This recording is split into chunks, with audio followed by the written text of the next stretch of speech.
আসসালামু আলাইকুম। নিজেকে ভালো রাখার জন্য মাঝে মাঝে অন্যকে নিয়েও ভাবতে হয়। আমি আমার কথাটাই বলি, মাঝে মাঝে মনে হয় আমি অনেক কষ্টে আছি, আর বাদবাকি সবাই মনে হয় অনেক ভালো আছে। আসলে কিন্তু তা নয়। ভালো করে ভেবে দেখলে বোঝা যায় আমি অন্যদের থেকে আলহামদুলিল্লাহ ভালো আছি। যেমন আমি আমার চারপাশের প্রতিবেশী জনসংখ্যাকে নিয়ে একটু অনুভব করি। আসলে সব সময় আমার থেকে কে ভালো আছে আমি এটা ভাবি না। আমি ভাবি আমার থেকে অনেকে অনেক কষ্টে আছে, আমি তো তাদের থেকে ভালোই আছি আলহামদুলিল্লাহ। তো বন্ধুরা, সব ক্ষেত্রে কে আমার থেকে তোমার থেকে ভালো আছে এগুলো নিয়ে ভাবতে হয় না, কে আমার থেকে কষ্টে আছে এগুলো নিয়ে ভাবতে হয়, তাহলে নিজেকে ভালো রাখা যায়।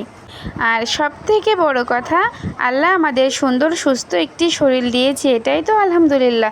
কত মানুষ কত অসহায়, তাদের হাত নাই, পা নাই, চক্ষু নাই। আলহামদুলিল্লাহ আমাদের তো সব কিছুই আছে।